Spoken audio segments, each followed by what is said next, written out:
नमस्कार दोस्तों, एक बार फिर हाजिर हूँ रेनबो सीरीज में एक नए लेसन के साथ जिसका नाम है प्लेथिंग्स। दोस्तों, ये पोयम रविंद्रनाथ टैगोर जी द्वारा लिखी गई है। इससे पहले हम एक पार्ट पढ़ चुके हैं काबुली वाला, जो टैगोर जी द्वारा ही लिखा गया था। कितना बेहतरीन पार्ट था, जिसमें एक बातूनी लड़की के बारे में बताया गया था। इसमें एक बच्चे की बात की गई है जो अपने खेलों में व्यस्त रहता है। तो टैगोर जी बताते हैं कि कैसे जीवन में व्यस्तता आती चली जाती है और बचपन कितना इन सारी परेशानियों से अबूझ रहता है और आगे बढ़ता रहता है। तो इसी के बारे में आपको बताया गया। चलिए शुरू करते हैं अपनी इस पोएम को। प्लेथिंग्स प्लेथिंग्स टाइटल है इस पोएम का, जिसके बारे में टैगोर जी बात करते हैं। Child, how happy you are sitting in the dust. Tagore ji कहते हैं कि जो बच्चा है वो कितना प्रसन्न, कितना खुश दिख रहा है, जबकि वह मिट्टी में बैठा हुआ है। Playing with a broken twig all the morning. और किससे खेल रहा है? जो टहनियाँ, टूटी हुई टहनियाँ हैं, उनसे सारी सुबह वो खेलता रहता है। फिर भी वो इतना प्रसन्न दिख रहा है, मिट्टी में बैठा हुआ है तब भी प्रसन्न दिख रहा है। I smile at your play with that little bit of a broken twig. मैं आपके इस खेल को देखते हुए प्रसन्न हूँ, स्माइल कर रहा हूँ, और आप इन टहनियों के छोटे छोटे टुकड़ों के साथ खेल रहे हैं। I am busy with my account adding up figures by the hours. और मैं यहाँ अपने खातों का मिलान कर रहा हूँ और घंटों के हिसाब से अपने आंकड़ों को दुरुस्त कर रहा हूँ। जोड़ घटाना हमारा जो अकाउंट के हिसाब से चल रहा है। यानी कि टैगोर जी यहाँ कहना चाह रहे हैं कि जीवन में जब हम बड़े होते चले जाते हैं तो जीवन की व्यस्तता बढ़ती चली जाती है। हम अपने रोजगार में लग जाते हैं, जीवन की अन्य समस्याओं में व्यस्त हो जाते हैं, क्योंकि बचपन इन सभी समस्याओं से अलग अछूता रहता है और हम अपने आप में एक अलग ही दुनिया में व्यस्त रहते हैं। और जैसे वो बच्चे छोटे छोटे टहनियों से वो अलग ही कुछ बनाने की कोशिश कर रहा है, आप चित्र में देख पाएंगे। Perhaps you glance at me and think। और तुम इस प्रसन्नता के बीच, इन खेल के बीच, जब कभी भी एक नज़र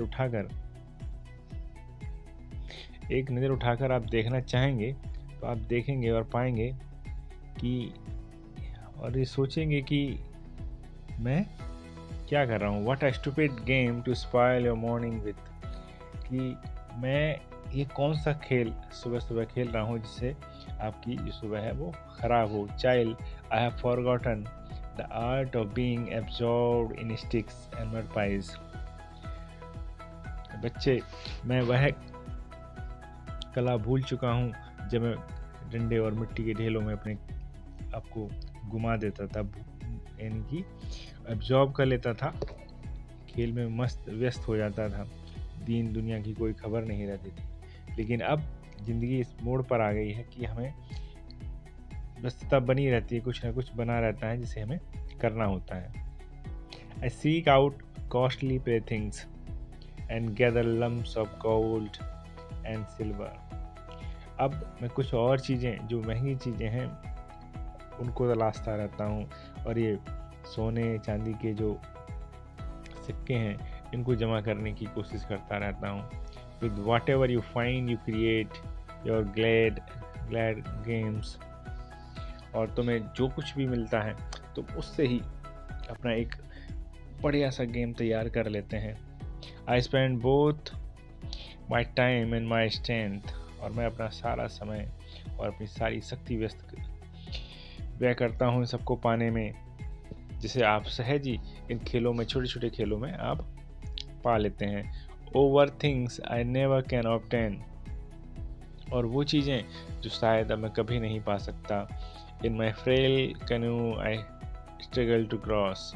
मैं अपनी एक छोटी सी नाव में, जिसको टूटी और छोटी नाव में जिसे क्रॉस करने की कोशिश कर रहा हूँ, द सी ऑफ डिज़ायर, यानी कि जो इच्छाओं का जो समुद्र है, सागर है, उसको मैं अपनी एक छोटी सी नाव के जरिए, कनू माने यानी कि नाव होता है, जिसमें मेरी जो नाव है वो संघर्ष कर रही है इच्छाओं के साथ, जो सागर, इच्छाओं का सागर हमारे हृदय में बना हुआ है, उन सबको पाने के लिए हमारी नाव को स्ट्रगल करना पड़ रहा है।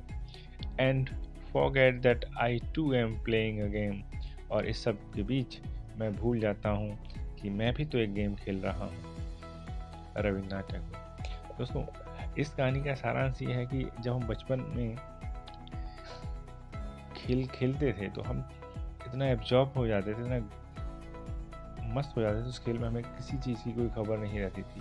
लेकिन जैसे जैसे हम बड़े होते चले जाते हैं, हमारी इच्छाएं हमें कहीं और ले जाती हैं, हम खेलना भूल जाते हैं, हम हंसना भूल जाते हैं, हम बच्चा होने भूल जाते हैं।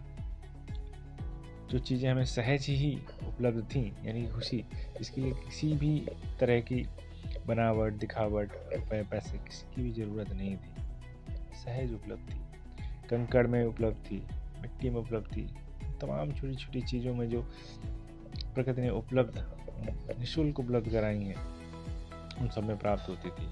पर आज हम भागते हैं, दौड़ते हैं, पता नहीं क्या क्या कौन कौन सी चीज़ें करते हैं, तब भी हमें लगता है कि प्रसन्नता, खुशियाँ हमसे कोसों दूर हैं। तो हमें क्या करना चाहिए?